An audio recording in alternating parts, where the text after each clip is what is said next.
nombre del Padre, y del Hijo, y del Espíritu Santo. Amén. Amén. Oh Espíritu Santo, llena los corazones de tus fieles y enciende en ellos el fuego de tu amor. Envía, Señor, tu Espíritu, que renovará la faz de la tierra. Te pedimos, Señor, que esta clase de tu palabra, tu Espíritu Santo nos aliente, nos anime, nos ayude a tener mejor conciencia de nuestra filiación. Tu Padre es nuestro Padre y el tesoro que nos da conocerte a través de las Sagradas Escrituras y darlo a conocer a los demás. Gracias, Jesús, porque nos amas tanto. En el nombre del Padre, y del Hijo, y del Espíritu Santo. Amén. Bueno, en la clase de lo que vamos viendo hasta ahorita, vamos a tratar de las personas que están siguiendo la clase y que es por primera vez y los que le están dando continuidad. Recordemos que es el evangelio más antiguo de los cuatro, el sinóptico, Mateo. Aprender a leer la Sagrada Escritura no es otra cosa que aprender tú a leer que el Nuevo Testamento en el Evangelio de San Mateo viene desde la genealogía de Jesús hasta el envío de Jesús resucitado. Es un evangelio que trata de fortalecer la fe de la comunidad judeocristiana, aquellos que se convirtieron al cristianismo siendo judíos. Y había la necesidad de una pertenencia a una comunidad. Y por lo tanto, para ellos es muy importante encontrar todos los argumentos de que Jesús es el Mesías y ha creado una nueva comunidad, que es el nuevo pueblo de Dios enviado a ser discípulos de Jesús. Entonces Jesús es el Emanuel, el evangelio de los grandes discursos, es el nuevo Moisés. Entonces vamos a tratar de dar continuidad a lo que habíamos visto en la clase pasada. Ya estarán ahorita ustedes introduciéndose al curso. Recuerden que el curso lo graban y luego lo suben al canal de YouTube, y los que están en el grupo de WhatsApp les pasan el link de lo que aquí estamos viendo. Yo además las diapositivas se las comparto, y esta vez les voy a compartir un texto de Ratzinger, Benedicto XVI, del libro Jesús de Nazaret, la explicación que él hace del Padre Nuestro. Quiero que ustedes la lean, la subrayen, pongan interés a cada una de sus partes para que machaquen bien la oración del Señor, la oración del Señor, a que la machaquen bien. Bien, pues comparto la diapositiva y vamos a estarnos viendo con la pantallita, y cualquier pregunta me la van a estar haciendo saber. Yo estoy y hago la pantallita chiquita y tal vez me van a estar viendo entre dos personas. ¿Sí? Bueno, aquí admito, no, ahí está. Bien. Entonces estábamos hablando nosotros en el Padre Nuestro. Recuerdo varias cositas que estábamos viendo nosotros. Esta es la diapositiva de la estructura del Padre Nuestro en tres grandes partes. La oración del Padre Nuestro, la invocación inicial y la segunda parte son tres peticiones en segunda persona. Santificado sea tú. Es el yo del discípulo al tú de Dios. Santificado sea tu nombre, venga tu reino y hágase tu voluntad. Son tres peticiones, tres imperativos. Santificar, venir, llegar, y el hacer, o sea, el que se haga, es el verbo de la creación, que se haga la luz, se hizo la luz. Muy bien. Luego, las tercera parte son peticiones, 4 peticiones en primera persona plural.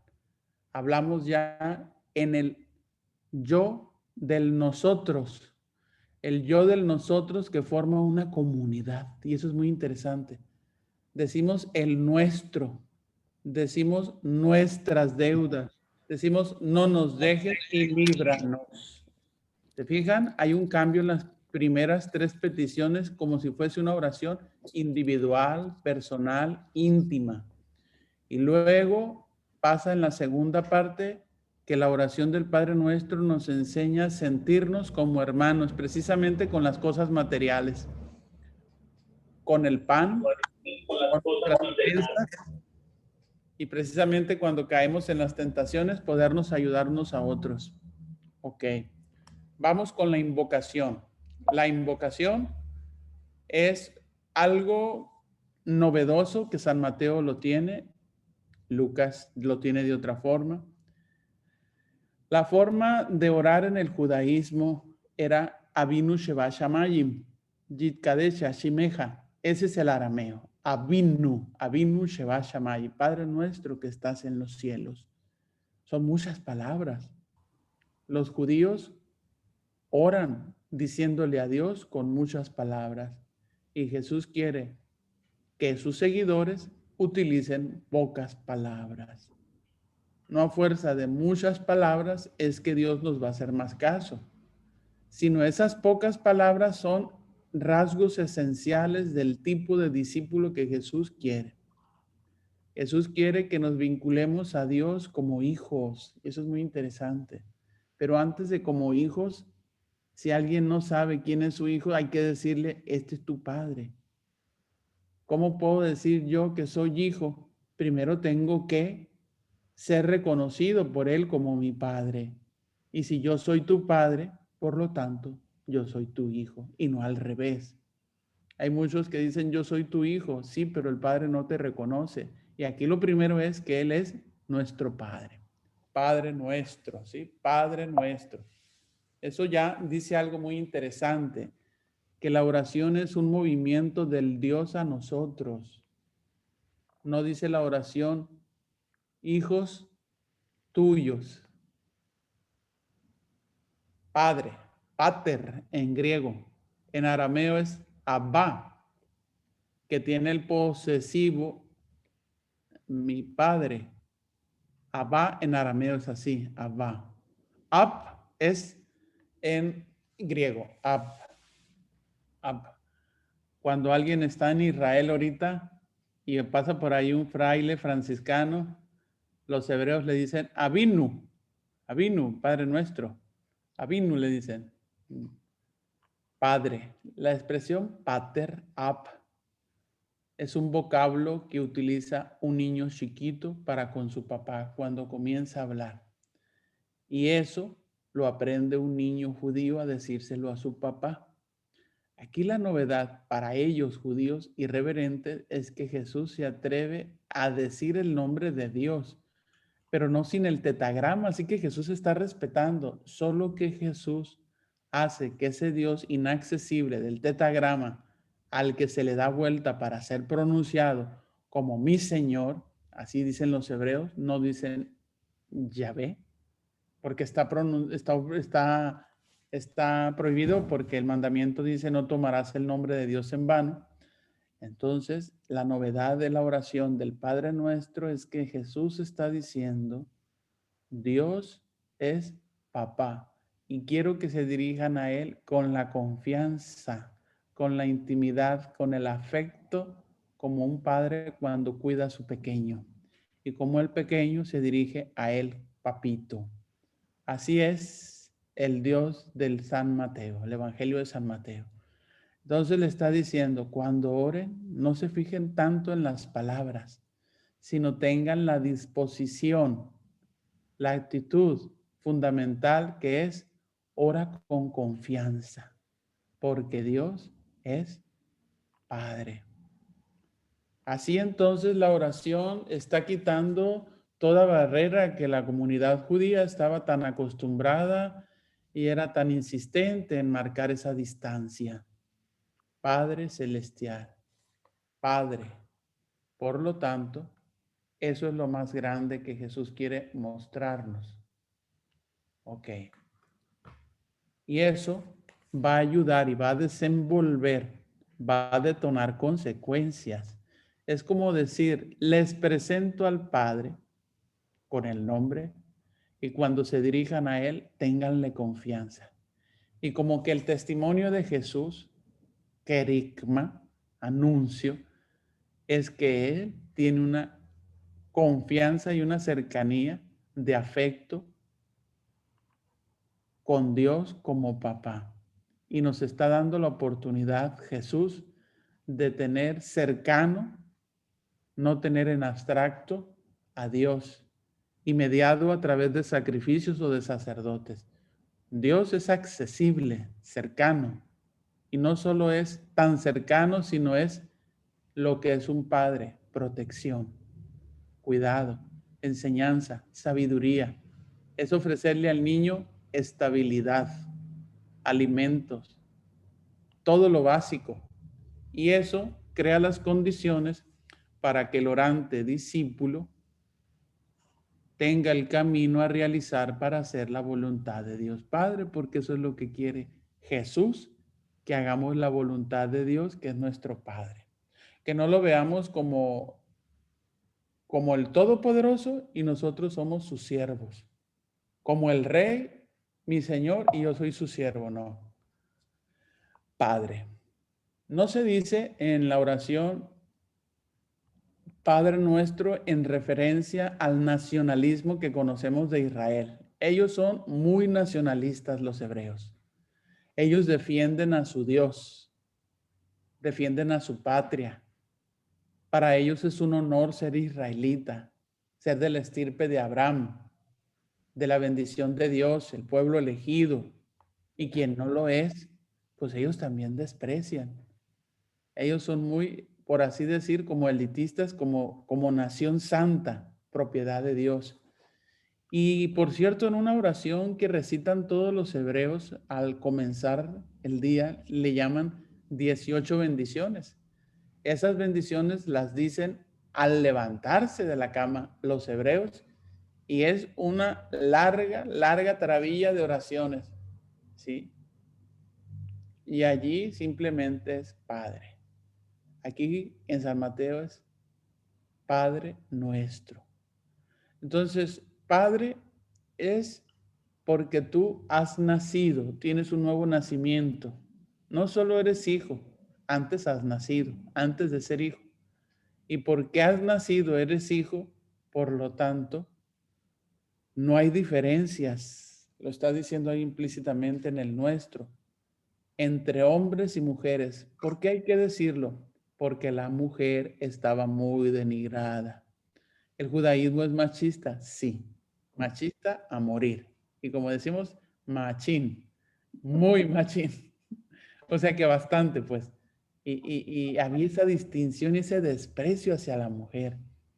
Una de las características del ministerio de Jesús es levantar la dignidad de la mujer.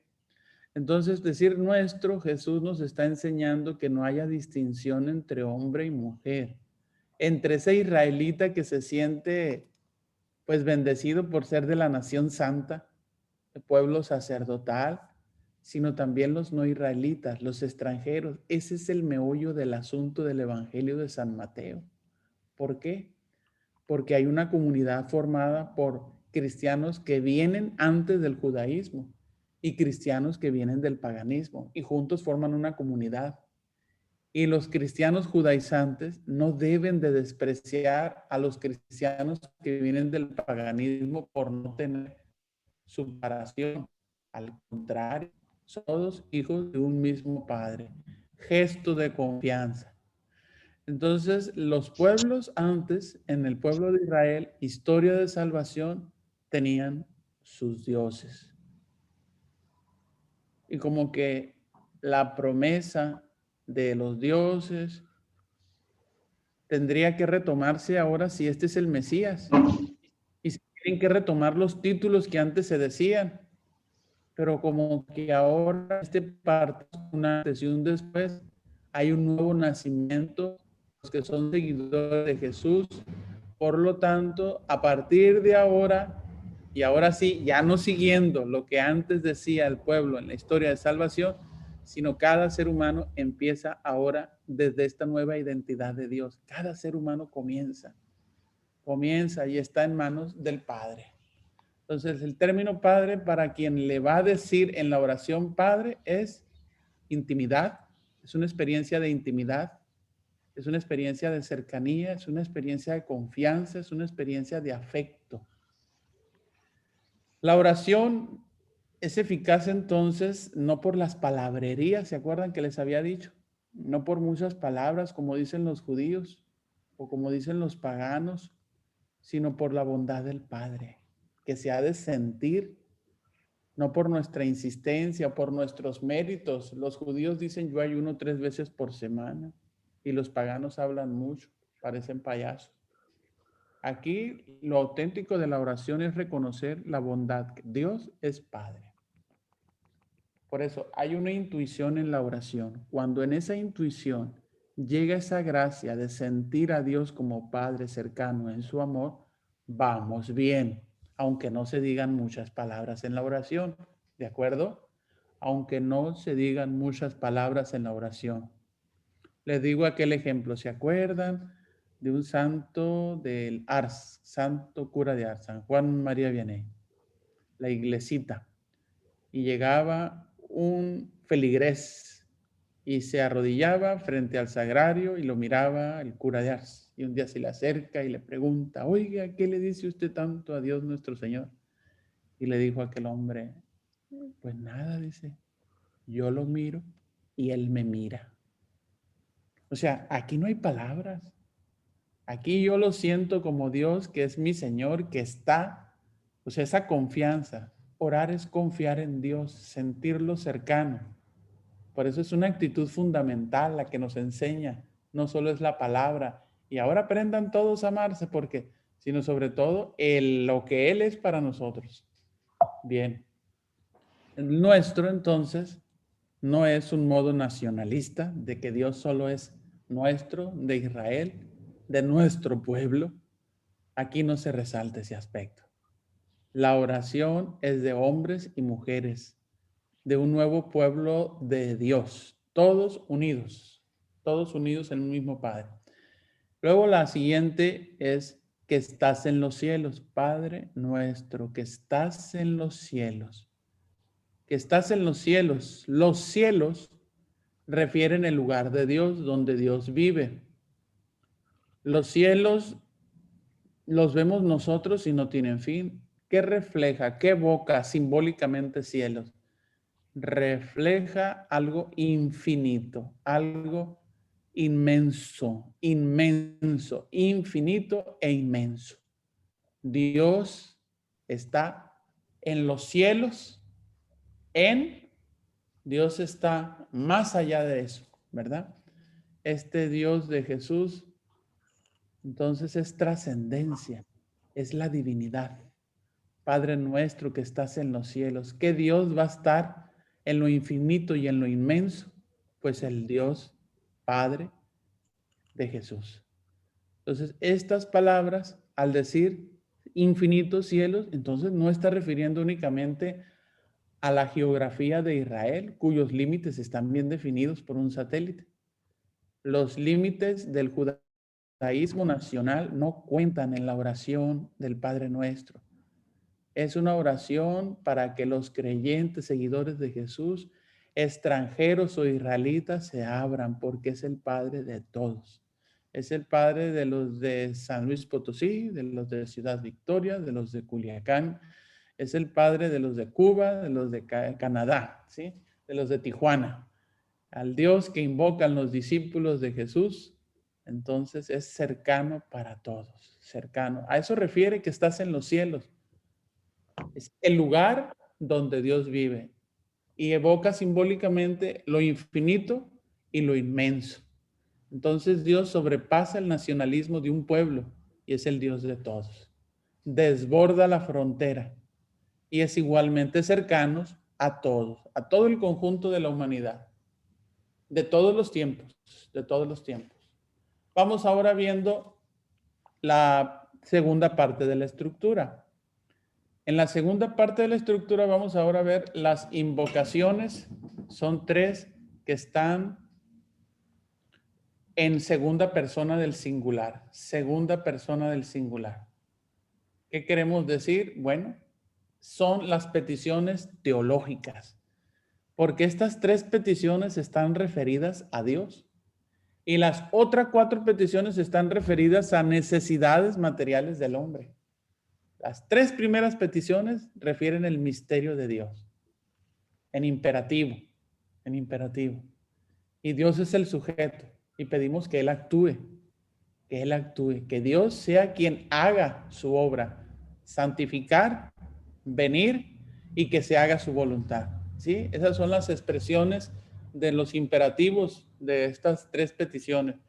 Que Dios santifique, que Dios venga con su reino. Un reino para San Mateo es un reino de justicia.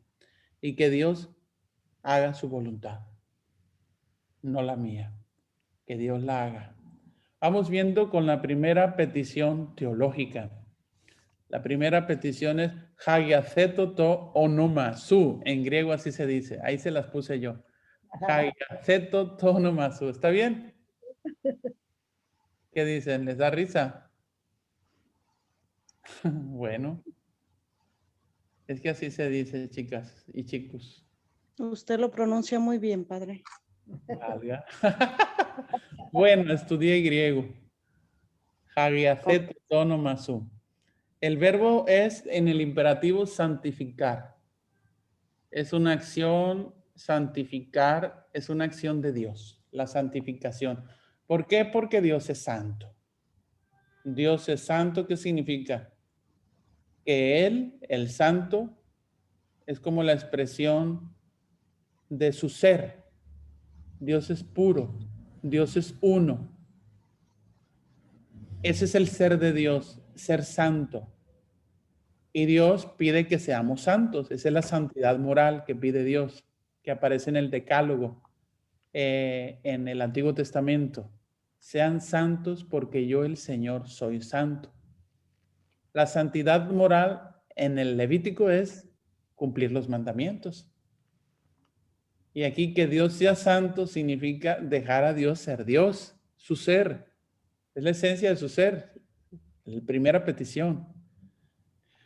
Entonces es Dios que sea santificar, es yo le hago reverencia. En este caso, si yo se la hago, la santidad, ¿no? A Dios. Yo lo honro, yo lo glorifico, yo lo alabo, yo lo santifico. ¿Y acaso yo voy a poder santificar si yo soy pecador, si yo soy irreverente, si yo soy rebelde de Dios, si yo soy separado? Pues ¿cómo lo voy a honrar? Si, como decía San Ireneo, la gloria de Dios es el hombre viviente. Necesitamos también nosotros adecuar nuestra vida a de Dios, hacer su voluntad.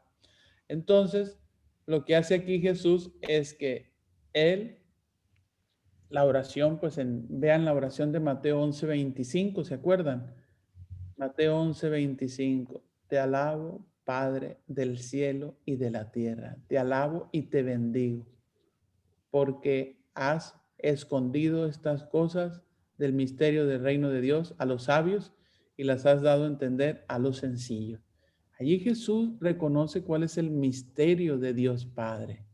Y allí Jesús lo bendice y le dice, ahí lo está alabando, ahí Jesús lo está santificando al Padre. Y eso a nosotros nos ayuda porque cuando Jesús santifica al Padre nos está diciendo indirectamente qué es lo que le agrada al Padre y qué es lo que no le agrada.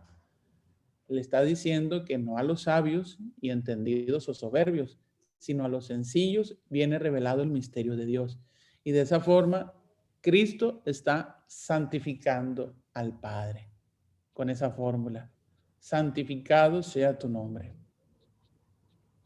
Acuérdense que la santificación más grande por la cual Jesús honra y alaba al Padre es en la obediencia perfecta al Padre. Esa es la forma de alabarlo, de reverenciarlo, de glorificarlo. Entonces, imagínense, Pedro le dijo, no, Señor, eso a ti no te sucederá. Tú no irás a Jerusalén. Y Jesús le dice, aléjate de mí, Satanás. No piensas las cosas de Dios, sino las de los hombres.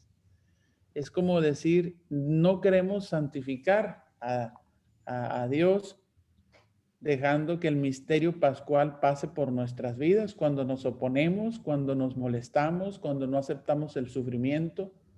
No estamos aceptando el misterio de Dios, no estamos santificando el misterio pascual. El nombre Nombre, ¿por qué está con mayúscula? Nombre es un título de Dios. Vale. Bueno, nombre no es un título cristológico. Ya desde el Antiguo Testamento, el nombre de Dios es una forma impersonal para no mencionarlo el nombre de Dios. ¿Por qué? Acuérdense que los judíos son muy reverenciales con el nombre de Dios, porque es parte del mandamiento, como se los había dicho. Y para no decirlo, le dan vuelta a otra palabra para no mencionarlo. Y por eso le llaman circunlocución. Circunlocución. ¿Qué significa? No mencionan la palabra Dios, sino le dan la vuelta y dicen el nombre de Dios. ¿Y cuál es el nombre de Dios? Pues ahí está, el nombre es Yahvé, que no se debe de pronunciar en vano. Lo respetan con tantísimo que utilizan otros nombres. El Nuevo Testamento comenzó a traducir la forma de evitar el nombre de Dios. Y si en el Antiguo Testamento se decía Yahvé y el nombre que no se debe pronunciar, solo el sumo sacerdote y una vez al año y en el Santo Santorum, en el día del Yom Kippur de la expiación, por respeto, ¿no? Entonces ellos decían Adonai, mi Señor. Y la comunidad del Nuevo Testamento lo tradujo como Kyrios, Señor, mi Señor. Kyrios, Señor, mi Señor. ¿Sí? Bueno, entonces, nombre es la identidad, es la esencia de Dios. Nombre, pues es lo que es, pues yo soy el que soy. Yo soy el que existo, yo soy el que estoy con ustedes. Eso es lo que le pedimos a Él, ¿no? Que su esencia de su ser, de su persona, lo que lo define a Él, a Dios, estar, pues sea santificado. Bueno, entonces, la invocación primera que define como Padre nuestro que estás en los cielos es esta. Tu nombre sea santificado. Bien, a ese Dios dice que no aparece con el nombre sagrado Yahvé. Le pedimos que se muestre como Padre universal. Porque la primera cosa que sí se le reconoce es el nombre de Padre nuestro. Por lo tanto, es un Dios que llama a todos.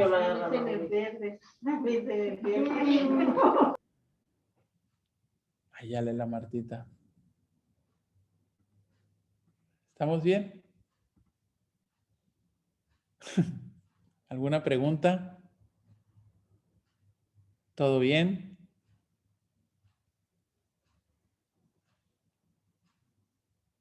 Bueno, me quedé así, dije yo, tal vez quieren preguntar algo y por eso me vine, quité la diapositiva. Bueno. Seguimos, ¿sí? Bueno, la vuelvo a poner otra vez. Entonces, pedirle a Dios, el santificado sea tu nombre.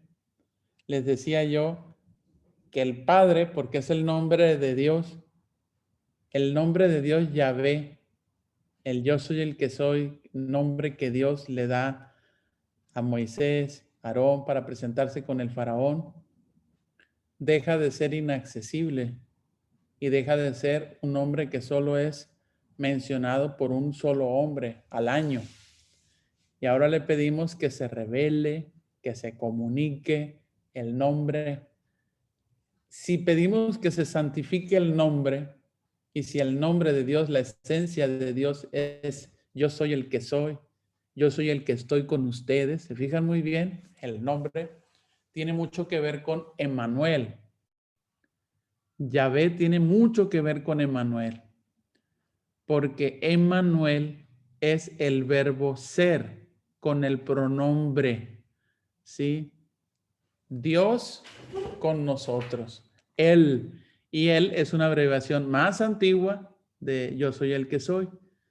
Entonces es el Dios que está con nosotros. El que dice, tranquilícense, ánimo, no tengan miedo. Yo soy. Cuando buscan a Jesús, está en el huerto de los olivos. Jesús de Nazareno, yo soy, dice él. Y se van para atrás por la fuerza de lo que es el nombre de Dios. Decir yo soy y decirlo Jesús es caer rostro en tierra, porque es presencia el nombre de Dios. Yo soy el que estoy, el que existe y el que es. Estamos hablando de presencia. El nombre de Dios es presencia. Entonces, es en contradicción que la presencia sea inaccesible. Entonces, tiene que santificarse ese nombre. Y de hecho es un lío entre las religiones que dicen que el verdadero nombre de Dios, ¿cuál es? Y se pelean cuál es el nombre de Dios. Entonces, pidiendo de esta forma, los orantes se comprometen a escucharle y a acogerle al Padre como hijo. Si le pedimos santificado sea tu nombre, teológicamente le estoy pidiendo, Señor, si tú eres, el que existes, el que estás con nosotros, no puedo menos que recibirte, escucharte, sentirte, tomarte.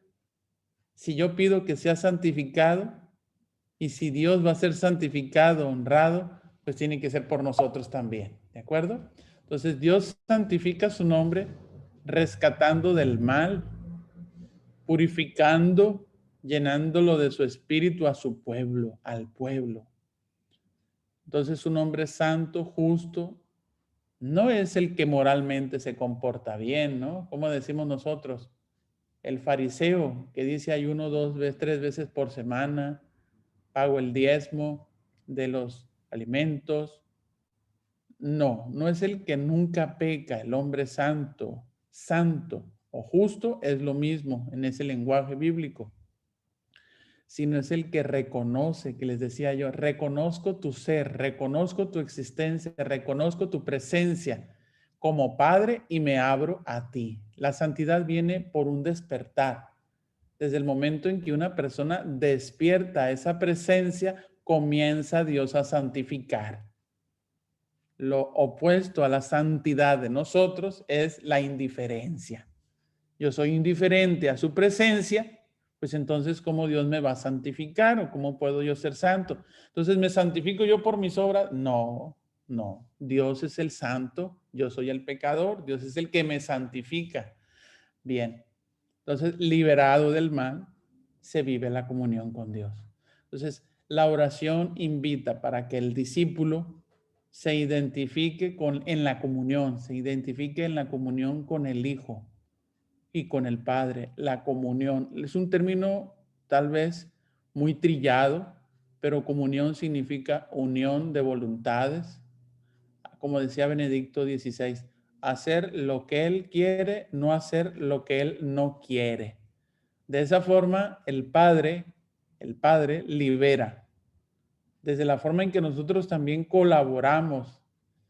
Yo hago lo que Dios quiere y no hago lo que Dios no quiere.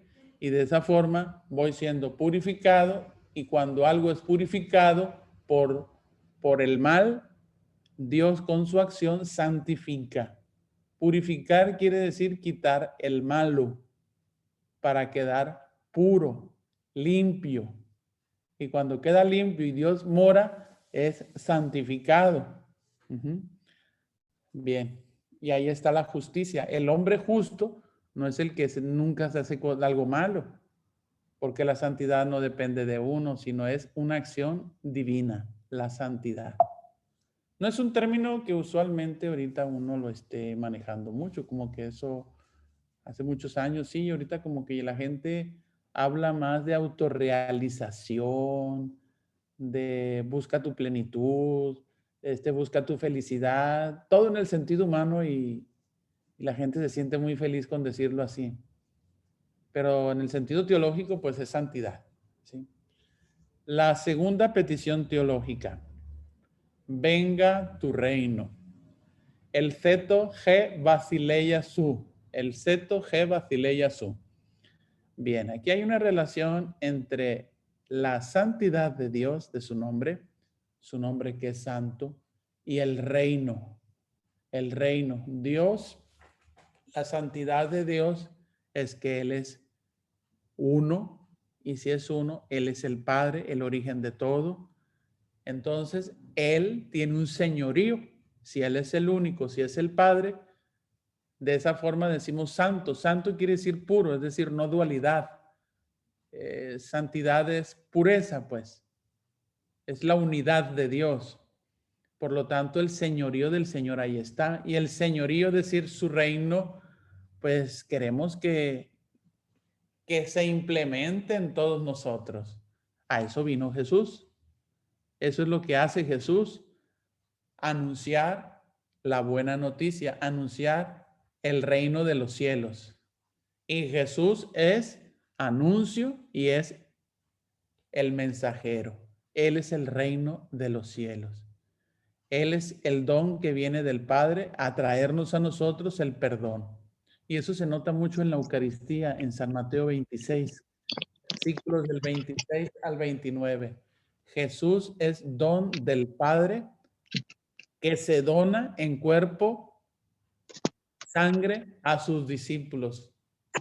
Jesús tomó, dice San Mateo 26, 27, tomó el pan, lo partió y lo dio a sus discípulos. Ahí está. Jesús es don del Padre. ¿Por qué digo don del Padre? Porque dice Jesús agradeció al Padre y después lo dio el pan, lo partió y lo dio. Cuando agradece, Jesús recibe la bendición. El pan es un don. Cristo es un don que se parte, es decir, que se entrega en la cruz y se da a todos. Y San Mateo es el único de todos los evangelistas que dice, y esta es la sangre para el perdón de los pecados. Ahí tiene el sentido de oblación, de un pan que se ofrece en sacrificio. Bien, Él es entonces de parte de nosotros, Él, Jesús, entonces es el único soberano, es el único Señor. Entonces su santidad, la santidad de Dios se va desparramando con una presencia que es el reino. Y el reino de los cielos es una persona y que los hombres lo van recibiendo. Y en la medida que va recibiendo el hombre el reino de los cielos de cuenta por capas, cuando el ser humano abre su interior, una capa, la más superficial, la persona descubre asombro. La gente se asombra por la sabiduría de Jesús. Y luego se quita esa capa y las personas empiezan a descubrir un bienestar, salud. Y luego las personas se quitan esa segunda capa y las personas encuentran un remordimiento de su vida. Mi vida no es como este hombre. Y comienzan a cuestionar si quieren convertirse. Y se quitan esa capa y las personas deciden seguir a Jesús, corresponderle. Y se quitan esa capa del miedo y la gente está dispuesta a morir por Jesús. ¿Sí? O sea que todo esto es progresivo lo de recibir el reino. Y como por capas se va detectando la presencia del reino. El reino entonces es un don, es presencia del Padre, es Jesús. El reino no es una conquista. Se dijo mucho en el Antiguo Testamento, se dijo mucho desde Abraham. Dios promete a Abraham, primer personaje de la historia del Génesis en el capítulo 11, Dios promete una tierra, promete una descendencia numerosa y promete una bendición. La tierra es la imagen de lo que en el reino de los cielos, la tierra prometida es una imagen de lo que en el tiempo de Jesús es ahora el reino de los cielos. Es una imagen que prepara desde Abraham.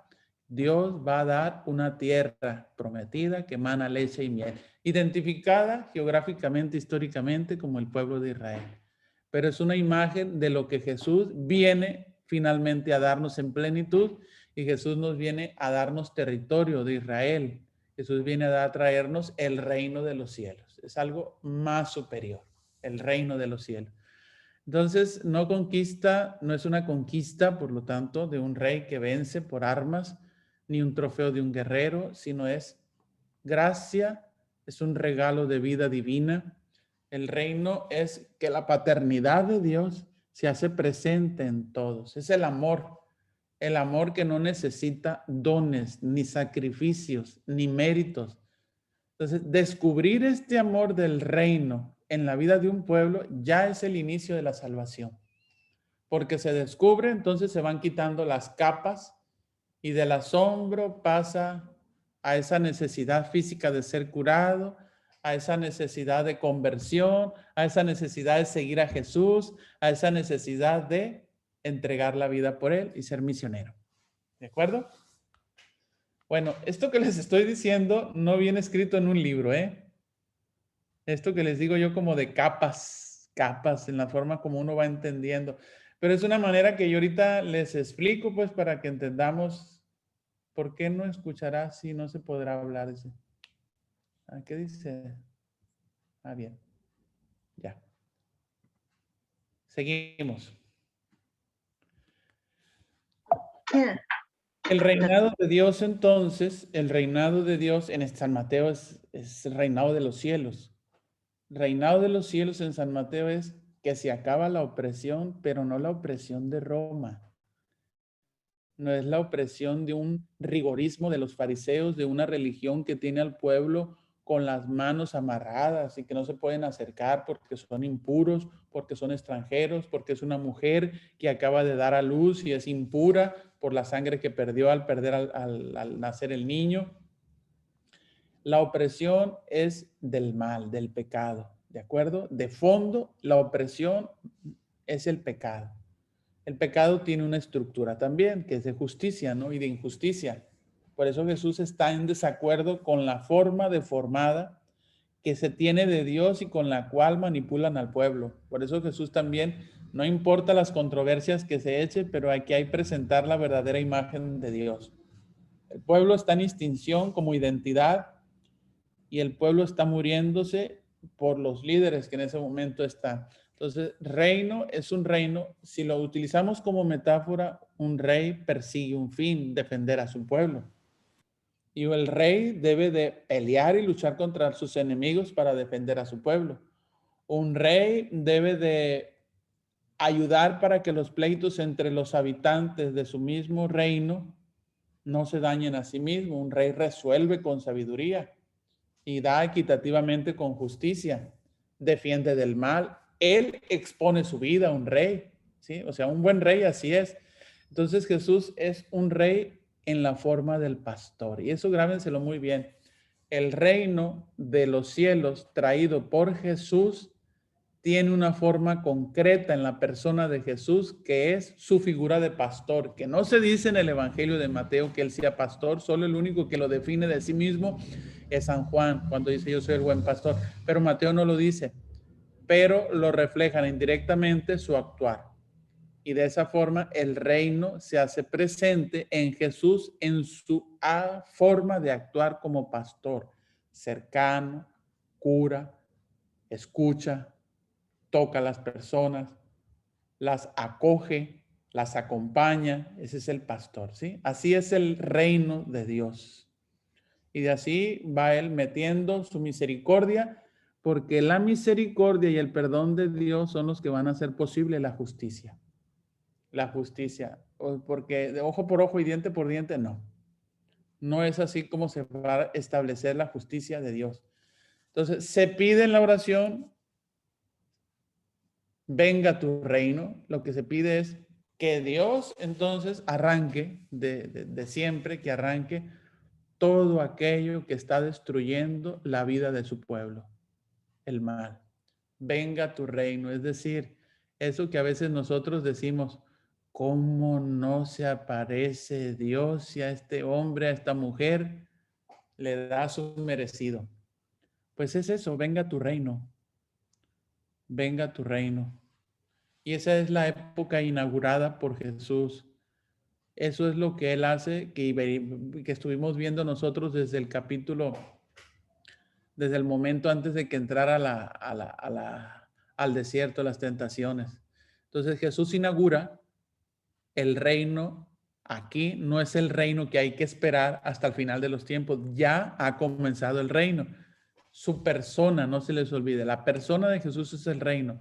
Sus enseñanzas, sus obras ya es el reino. y queremos que el reino de Dios, que es presencia de un rey que es pastor, se haga presente en todos los miembros de este nuevo pueblo.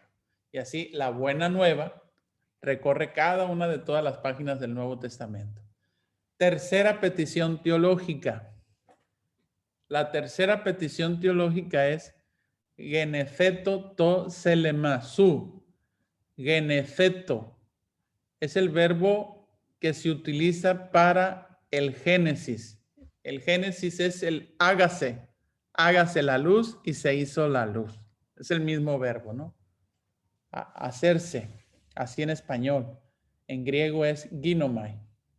En el cielo como en la tierra. Entonces el orante había dicho la invocación, que estás en los cielos, indicando que así es el hábitat de Dios, como en el cielo, como en la tierra.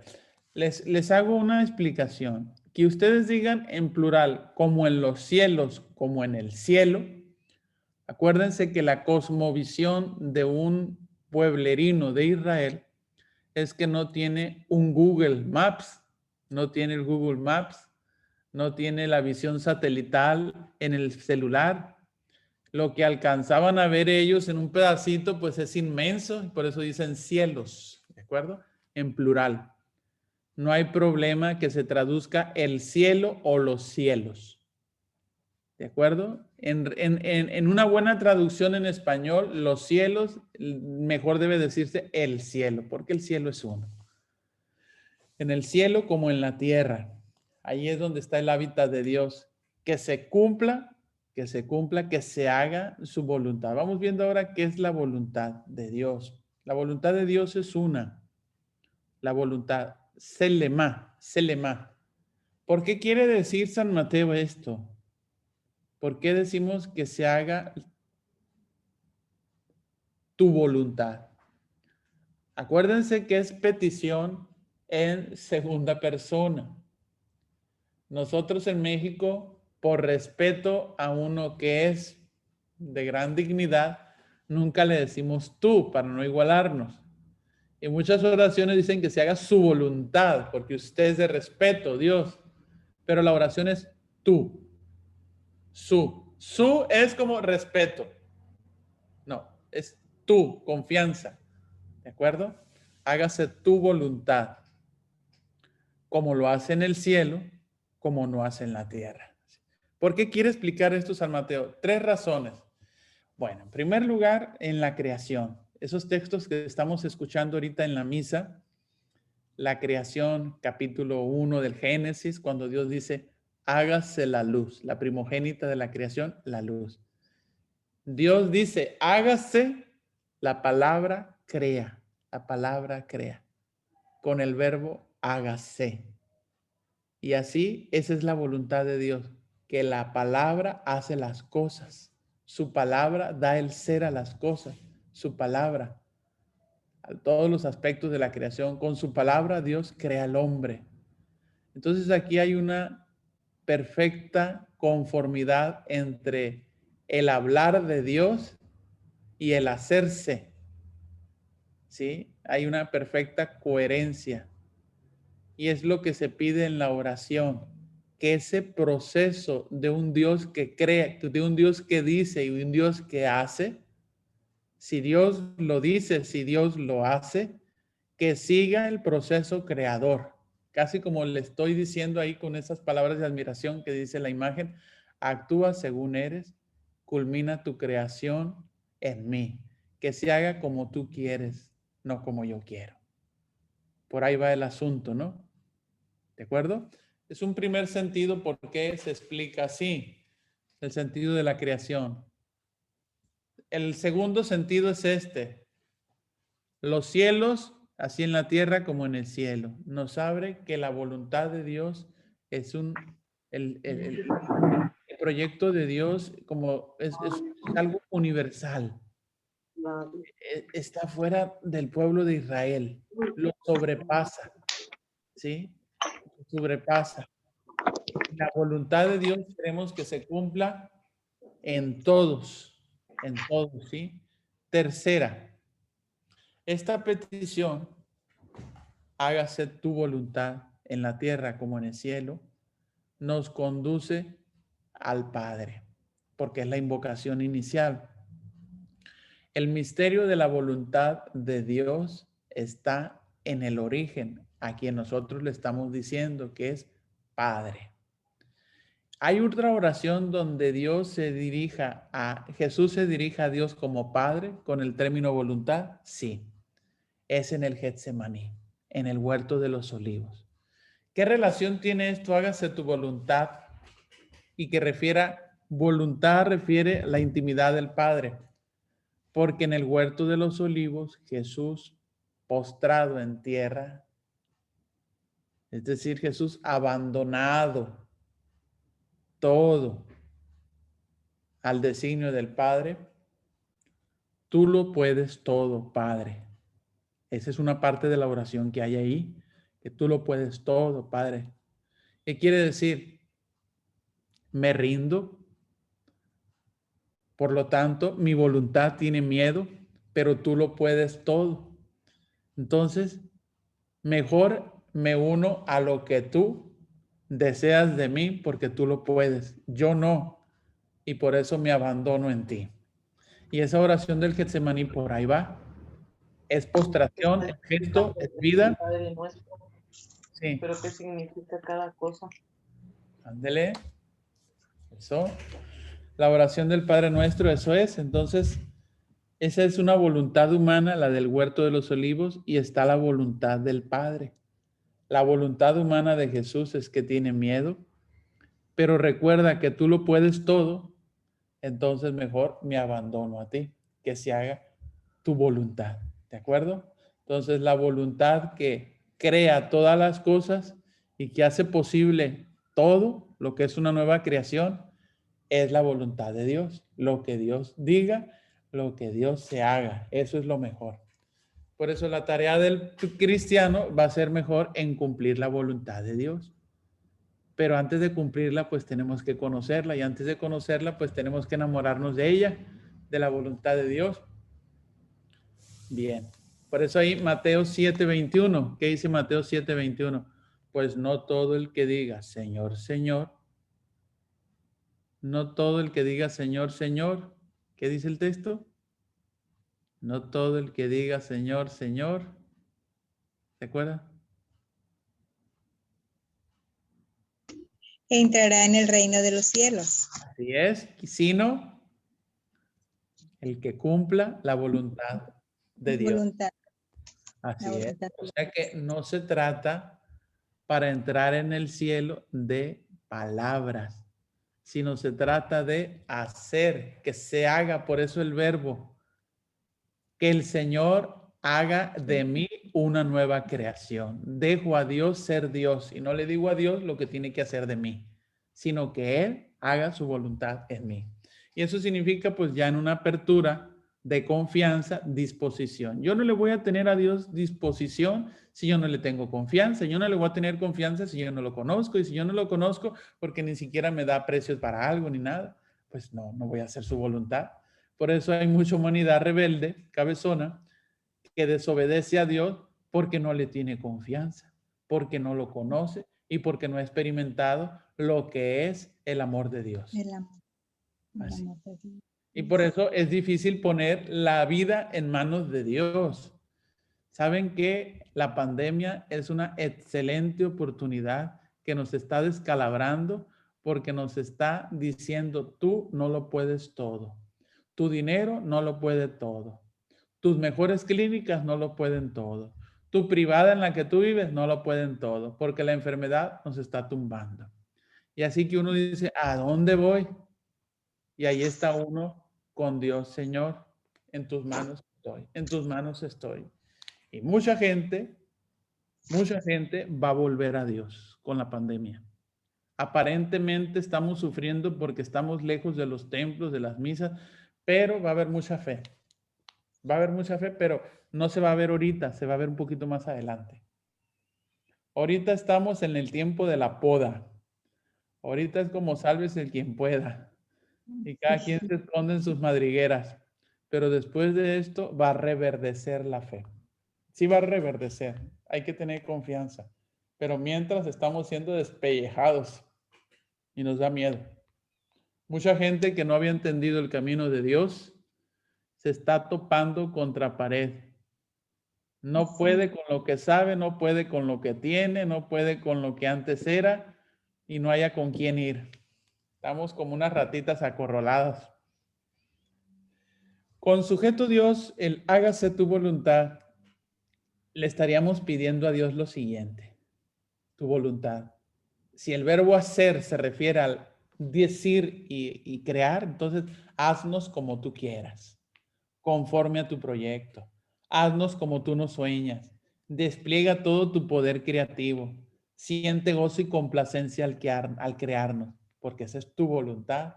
Estamos refiriéndonos a tu designio. Ese es tu querer, ¿sí? Haznos como tú quieras, conforme a tu proyecto. Haznos como tú sueñas. Evidentemente que para poder decir esta oración con realismo y no solamente con palabrería, dejarse hacer creativamente por Dios, pues requiere docilidad. Era lo que les decía, la confianza.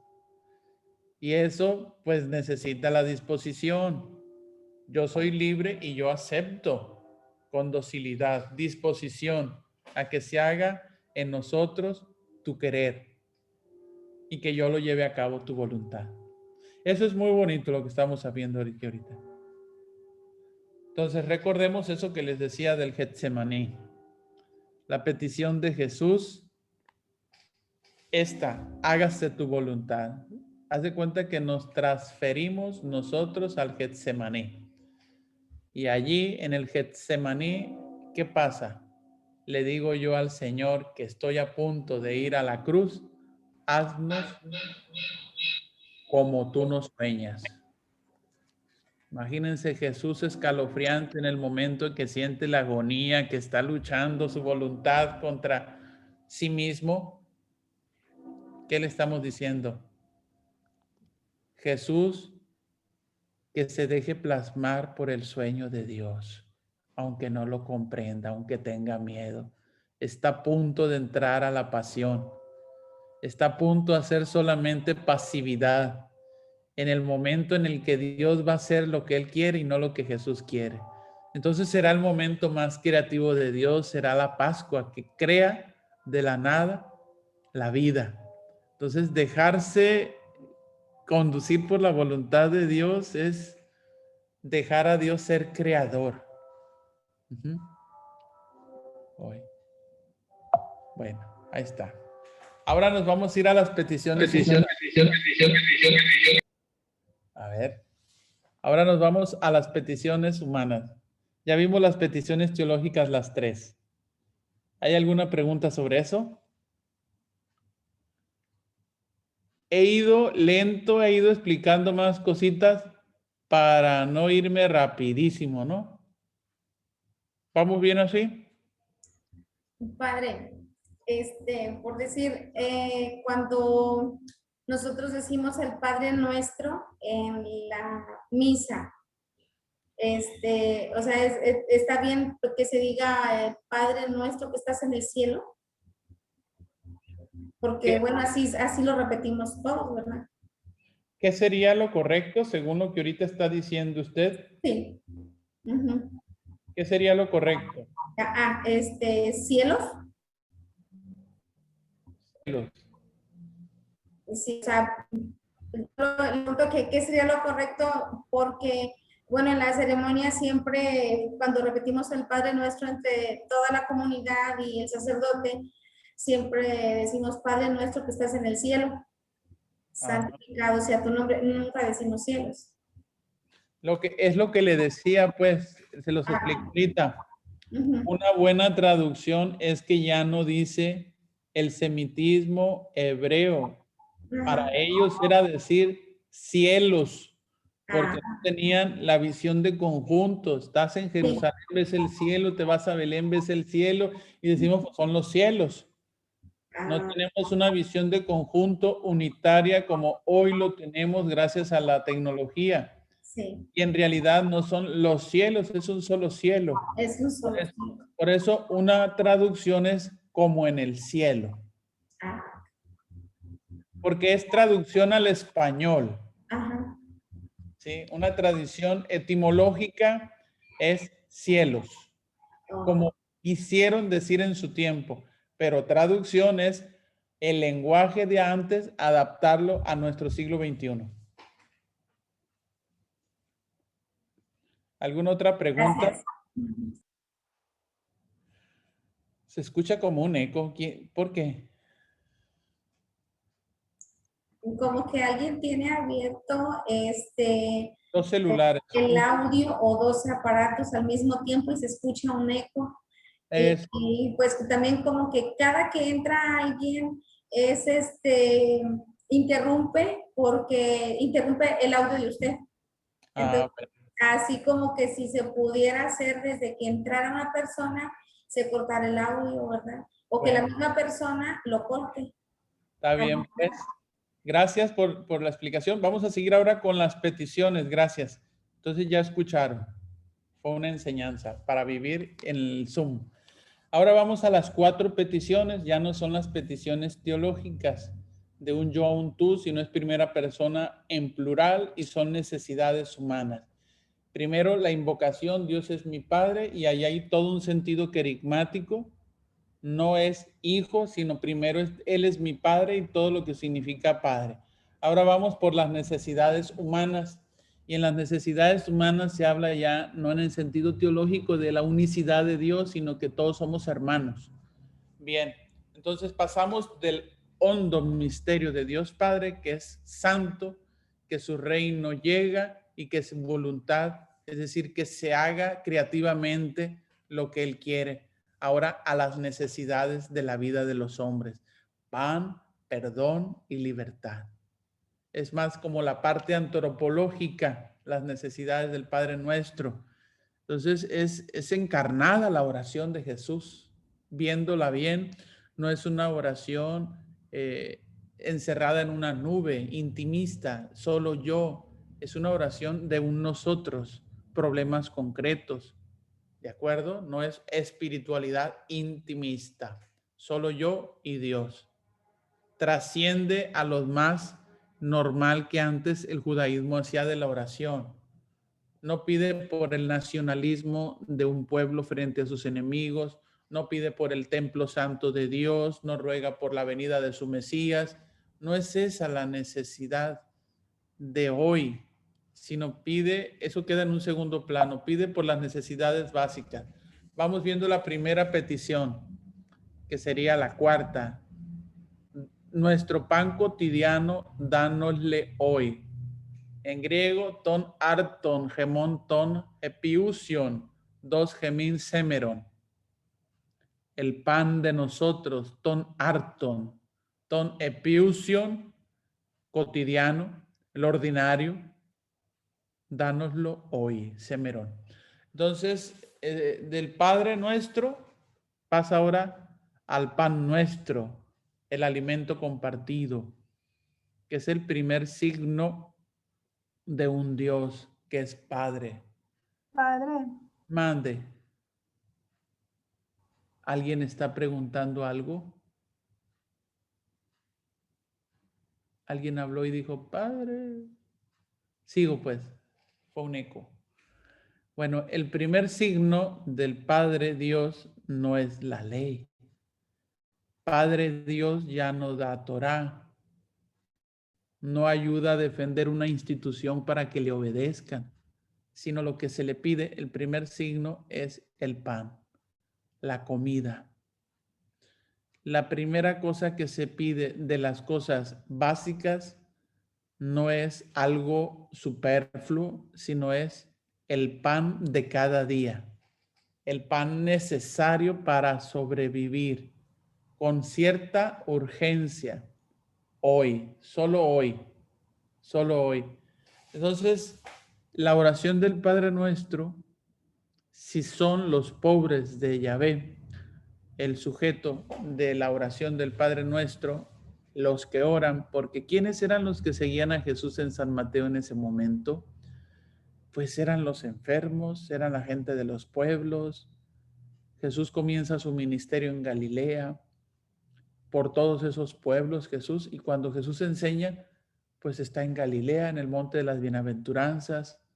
Entonces es gente carente, gente pobre, es gente necesitada, y Jesús quiere que tengamos el pan compartido, el pan, ¿sí? Gemón, porque ya lo habíamos dicho, es Padre Nuestro. El pan de cada día, ¿a qué se refiere la palabra de cada día? Epiusion es la palabra en griego. Se traduce de muchas formas y hay muchos estudios. El pan nuestro de cada día, esa palabra de cada día, el necesario para la existencia, el necesario para vivir, ¿sí? El pan disponible, el pan para hoy, el alimento para sobrevivir ahora. ¿Se acuerdan ustedes que el pueblo de Israel, cuando atraviesa el desierto, 40 años en el desierto, Dios da para vivir en el hoy lo necesario? Da el maná, las codornices, indica a Moisés dónde tocar la piedra para sacar el agua, cuál era la que contenía el agua.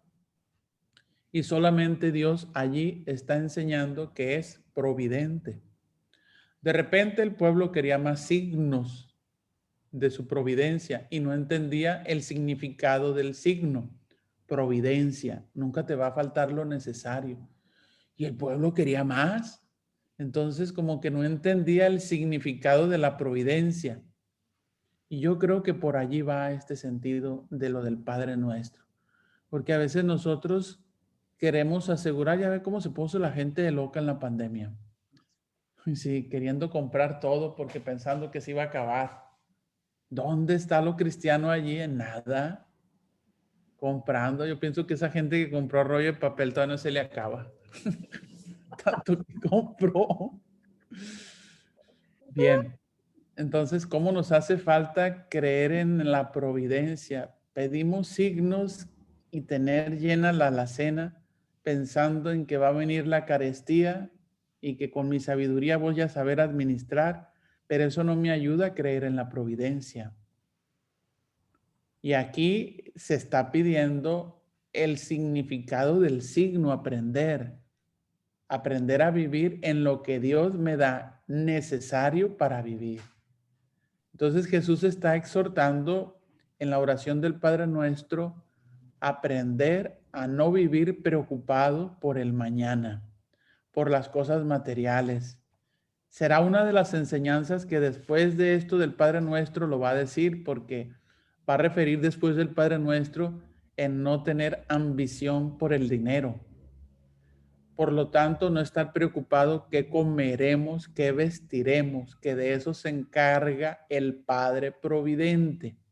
Y eso es parte de lo que vamos a ver después de las clases siguientes del Padre Nuestro. Entonces, a eso refiere. El danos hoy nuestro pan de cada día. La siguiente petición de elementos básicos. Perdona nuestras deudas, como también nosotros perdonamos a nuestros deudores. Así lo dice la traducción. Kai afes gemin ta ofeilema ta gemón, hos kai gemeis afecamentos afeilatais gemón. O sea, humanamente hablando, el pecado con Dios es una deuda. Para poder entender por qué perdónanos nuestras deudas en el sentido de injusticias, algo económico, algo social, me debo a mis hijos, me debo a mis trabajadores, me debo a aquellas personas que yo les he robado. En sentido económico, social y personal, es una deuda, injusticia. Entonces las deudas, en este caso, por no pagarlas, pues son pecados. Perdona nuestras deudas. Si ese es el sentido metafórico al cual refiere, perdónanos nuestras deudas. Lucas, ¿qué dice? Ofensas. Ofeilema. traduce por deuda, obligación, una obligación que surge a raíz de un contrato. No se refería a un préstamo de dinero. Indica lo que se debe a causa de un compromiso o de una ofensa o de un pecado cometido contra alguien. Es algo que se debe. Ahí está. Entonces, nuestras deudas pueden ser los servicios a Dios que nos faltan entregarle, como un incumplimiento de una falta, de algo en lo cual que había quedado yo con Dios. ¿Qué había quedado el pueblo de la alianza cumplir con Dios por pertenecer a ese pueblo? Los mandamientos. Entonces, cuando yo le falto un compromiso por pertenecer a esta alianza, entonces yo le debo a Dios. Porque San Mateo dice en la última cena que esta es sangre de la nueva alianza.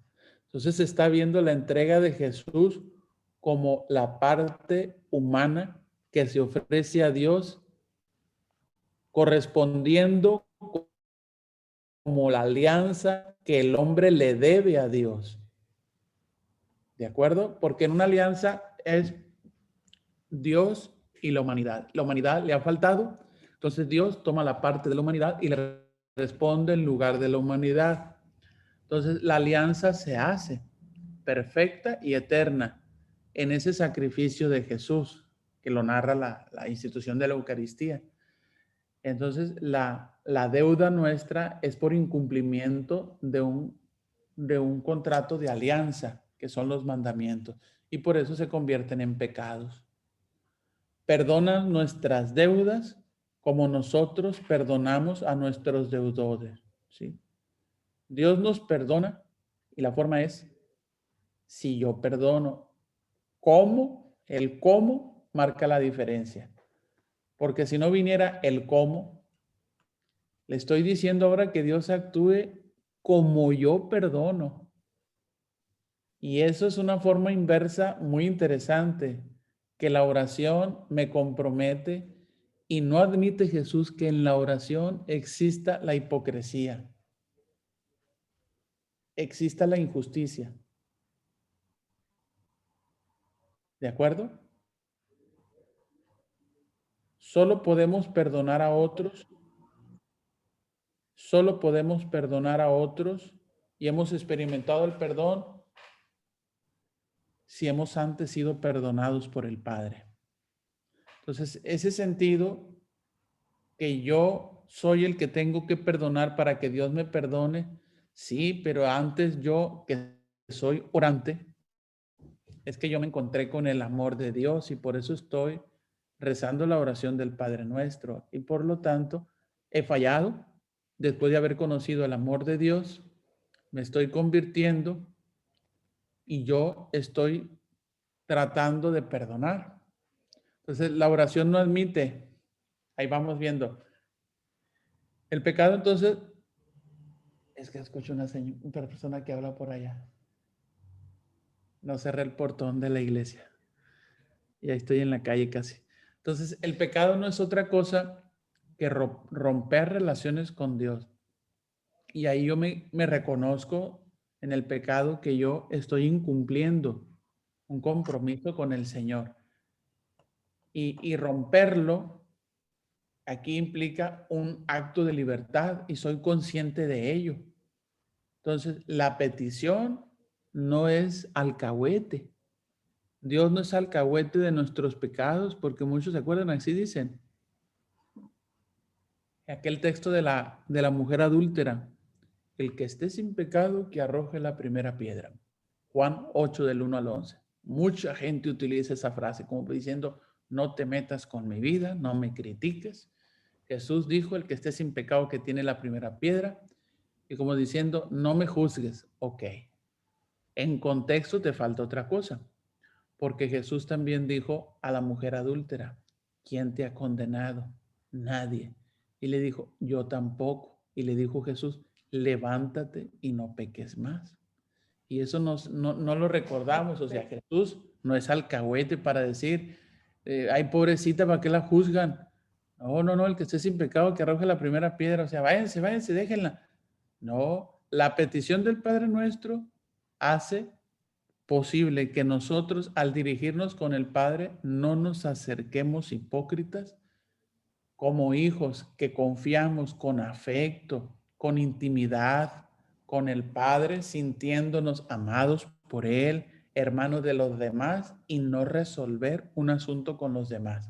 Entonces, la petición nos desenmascara la incapacidad de restablecer lo que hemos roto y nos abre a la misericordia.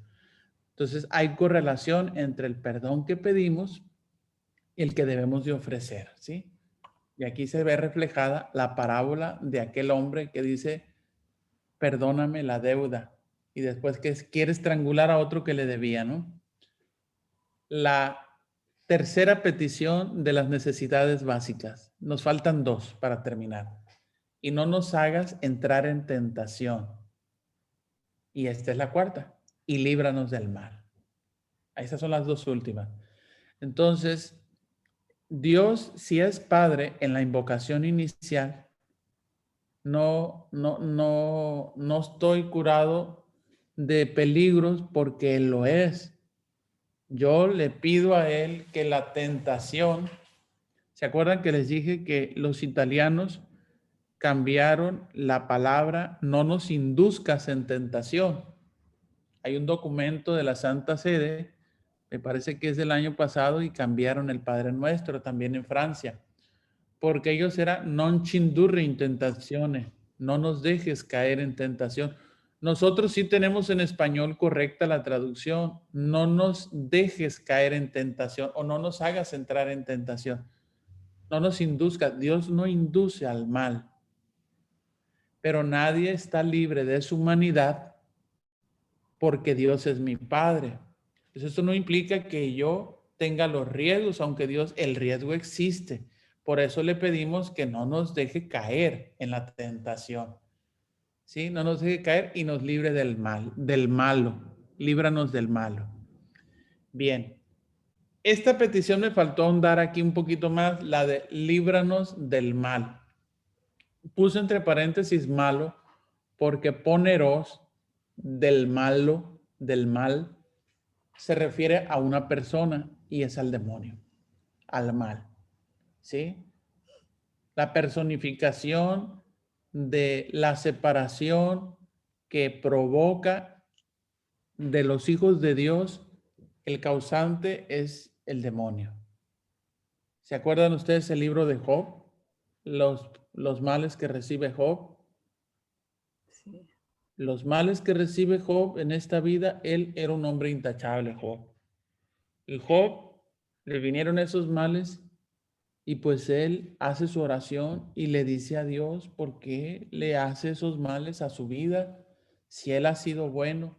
Job maneja la justicia retributiva. Van sus amigos, dizque para consolarlo, y le dicen, tú has recibido males, y si Dios es santo y bueno y puro, tú eres culpable, porque tú debiste haber hecho esos males.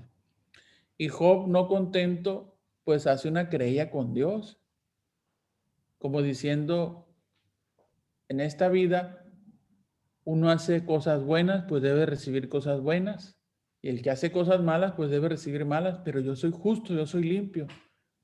Y ya es cuando Dios le responde, dice, ¿acaso tú estabas cuando yo hice la creación? ¿Acaso tú conoces la anchura del mar? ¿Acaso tú conoces dónde nace un arco iris? ¿Acaso tú conoces?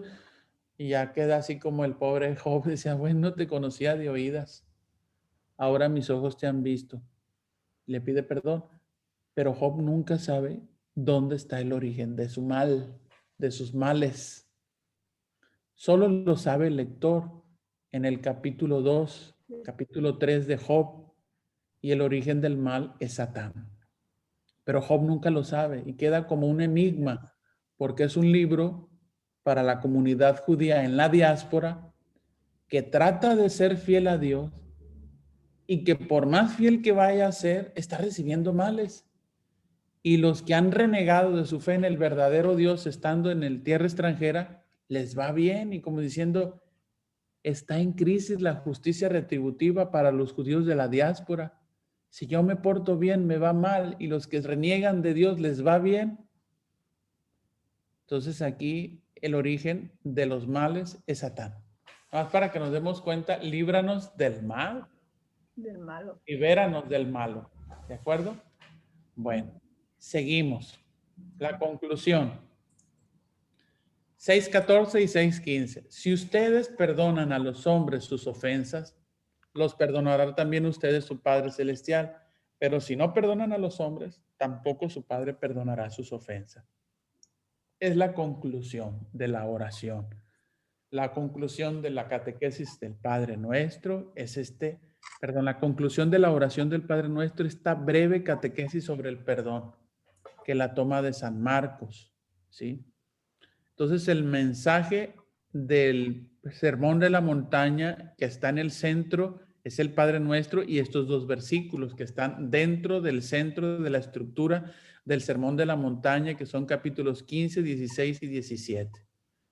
Hay que superar, se había dicho antes, la antigua ley, la ley del talión, ojo por ojo, decir tonto al enemigo, todo eso. Hay que superar, como que es el centro del Sermón de la Montaña, que Dios es mi Padre y yo estoy llamado a perdonar, a hacer efectiva la oración con el perdón del hermano. Aquí hay algunas ideas respecto a estos dos versículos. El discípulo de Jesús es el que ora como alguien que ya ha perdonado. Eso es lo que nos quiere decir este texto que está al final. Si ustedes perdonan a los hombres sus ofensas, los perdonará también su Padre Celestial. Pero si no perdonan, su Padre tampoco perdonará sus ofensas. Entonces, el discípulo le pide a Dios que le conceda lo que Él ya ha concedido a otros. Y no podemos entonces recibir su perdón si no lo queremos vivir. Porque ¿cómo le pedimos que me perdone si yo no perdono? Porque también yo tengo que colaborar la parte antropológica. No solo es Dios que va a hacer todo, yo también tengo que cooperar para que Dios haga su obra de purificación con su perdón. Por eso en la confesión existen primeros pasos, 5 pasos. Primero es, ¿se acuerdan los 5 pasos? Examen de conciencia, dolor de mis pecados, ¿de acuerdo? Examen de conciencia y dolor de mis pecados. Y esa es la parte en la que nosotros tenemos que admitir.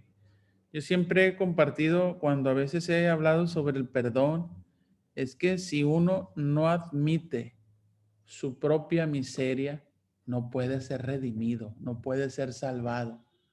Entonces no podemos recibir su perdón si no queremos vivir su perdón. Y vivir su perdón es aprender a perdonar. Y no lo queremos vivir si no perdonamos de corazón. No voy a saborear el perdón de Dios en mi vida si yo manejo odio y resentimiento. Es incongruente, es incompatible. No puede Dios darse y desplegar todo su amor sin perdón. Entonces, pues no hay amor al prójimo. Entonces es hipocresía. De lo que tanto critica Jesús, ¿sí? No hay amor a Dios entonces. Entonces, una oración del Padre Nuestro sin un espíritu de perdón es una abominación. Es el fariseísmo puro, de lo cual Jesús nunca estuvo de acuerdo. Solo la oración del Padre Nuestro la puede orar y solo Él puede esperar algo de Dios, el que se comporta con sus semejantes como desea Dios que se comporte con Él. Traten a los demás como quiera que los traten ustedes. Entonces, decimos esta frase final. Si yo le digo que Dios tenga misericordia, pero si yo no tengo misericordia, ¿para qué le pides que tenga misericordia? Se escucha muy tajante, disculpen. O sea, no tiene sentido pedir a Dios que nos muestre su misericordia si no queremos ser nosotros misericordiosos con los demás. El perdonar sí es aprender a perder humanamente hablando en cuestiones de rencores y como diciendo te lo mereces o no te lo mereces, yo te lo doy o no te lo doy. No, yo prefiero ganar el amor de Dios y por eso pierdo con los demás lo que yo quería que ellos tuvieran de mal, ¿qué le hace? Ya no se los deseo, porque yo quiero recibir el amor de Dios. Quiero quedarme con el amor de Dios y no con la venganza, con el amor. ¿Cómo vamos? Ya casi. Muy bien, padre. Muy bien explicado. Bueno, yo creo que ahí le vamos a dejar. Hablé tranquilo, lento, iba explicando, deteniéndome, lo hice más sereno, pensando en que ustedes lo vayamos y yo también disfrutando y meditando. ¿Está bien? Muchas gracias, padre. Muchas gracias, padre. Les voy a dejar una tarea. Muy bien. Quiero que lean el comentario, leer y quiero ver sus subrayados. Así me mandan una foto, así donde están subrayadas las páginas. Ok. Subrayadas las páginas del comentario de Benedicto XVI sobre el Padre Nuestro. Ah, Chihuahua. Ah, Chihuahua. Ese que nos mandaron ya, ¿verdad? Sí, ya se los volví a mandar otra vez con David. ¿De acuerdo? Sí, ya lo vi. Nada más es una lectura para complementar lo que hemos visto en la clase con un libro clásico de Benedicto XVI de Jesús de Nazaret. Solo el Padre Nuestro, porque la otra vez no lo hicieron todos. No lo hicieron todos. Hay que hacerlo, hay que leer, ¿eh? Y ahí ya está en Word, se lo mandé a David en su WhatsApp. Está muy bonito, padre. ¿De acuerdo? Y mis diapositivas también se las mando. Gracias. Ay, gracias. Bueno. Padre, una pregunta. ¿Ahí lo vamos a anotar ahí en el grupo o aquí por medio de la plataforma? ¿Cómo le hacemos, Olga? Que ya empiecen a subir en plataforma. Solo una foto que están subrayando. Quiero saber que están leyendo. Nada, ni les pido resumen, nada más que están leyendo. Muy bien, padre. Esto es como una golosina, padre. Gracias. Yo creo que sí se sube a la plataforma, una para que se vaya identificando y familiarizando con ella. Inclusive le voy a poner tarea a subir sobre el Padre Nuestro. Y ahí van a subir la tarea. Ahí también van a encontrar el de Papa Benedicto XVI sobre el Padre Nuestro. Sí. ¿Ok? Ahí se lo mando a usted, Olga, también. Sí, ya lo tengo. Ah, bien. Bueno, entonces, si Dios quiere, próximo miércoles es miércoles de ceniza. No creo que haya mucha afluencia de personas, ¿de acuerdo? Porque estamos en pandemia. Yo creo que sí, padre, sí. No es como antes, pues. Ahí nos vemos como a las 7:30, ¿de acuerdo? Bueno. No a las 7, a las 7:30. Sería 8:30 de nuestro tiempo. Ándele, 8:30. Sale, pues. Entonces iba a haber clase, ¿verdad? Sí. Ah, ok. Pero en lugar de las 8, 8:30. Se les va a recordar como quiera en el chat. ¿Sí? Lo que pasa es que no sé cómo está el templo, si haya gente o no, y luego para cerrar y eso. Sí, claro, sí, padre. Está bien, puede ser 1 hora, pero avancemos algo. Ándele, pues. Gracias. Nosotros lo bendiga en nombre del Padre, el Hijo y el Espíritu Santo. Amén. Gracias, padre. Dale, gracias. Buenas noches. Hasta luego, padre. Buenas noches. Que descanse, padre. Gracias. Que tenga buena noche.